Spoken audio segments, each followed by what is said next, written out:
Hey everybody, it's Eric from epautos.com, your libertarian car guy.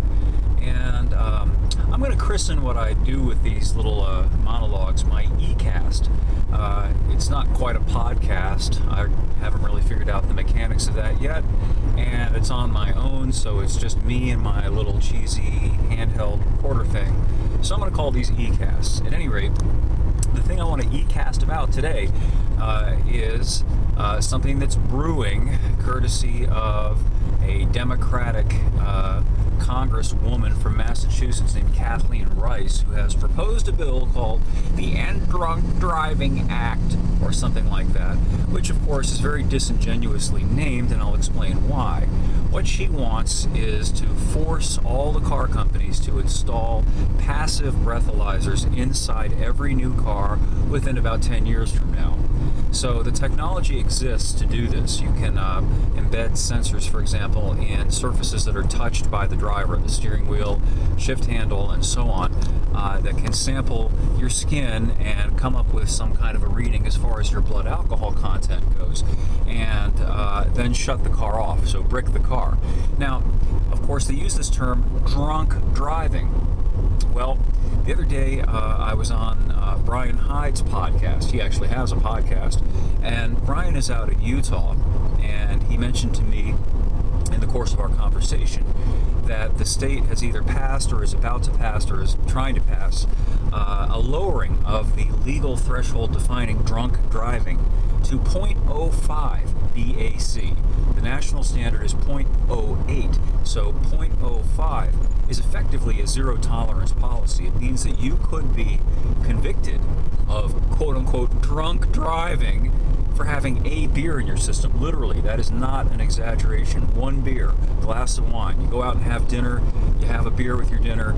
Depending on your body weight, you could absolutely come within that 0.05 standard. And it's just preposterous, and it's just absurd, and it's an abuse of language, and it's an abuse of people's rights. And now they're going to potentially incorporate this with these passive in-car drunk samplers.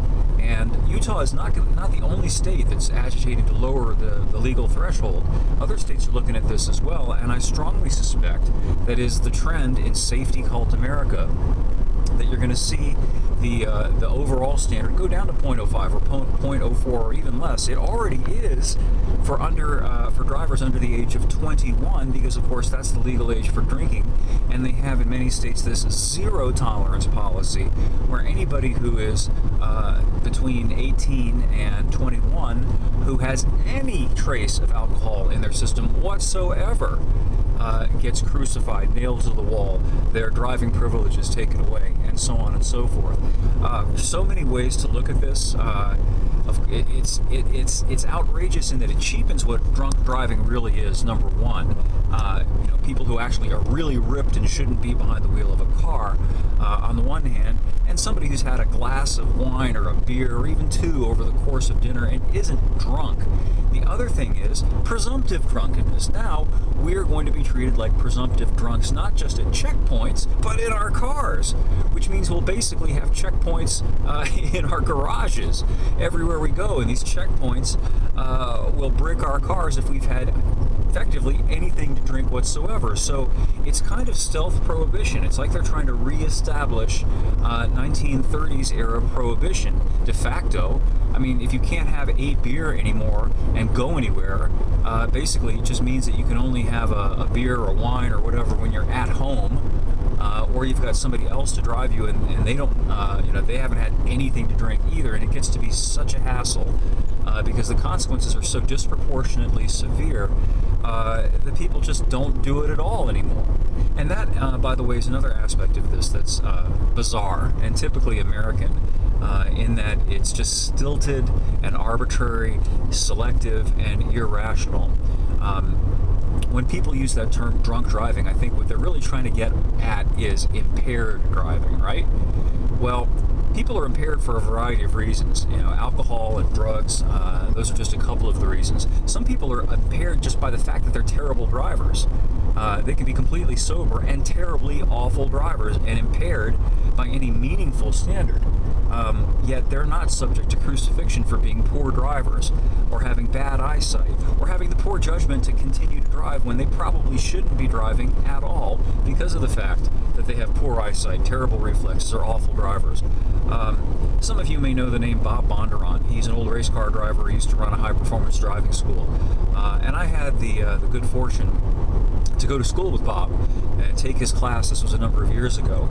And let me tell you what, I'd feel much safer in a car with somebody like Bob Bondurant, somebody who was a national level race car driver, even after 6 or 7 beers, than I would with my ex-mother-in-law, completely sober, behind the wheel of a car.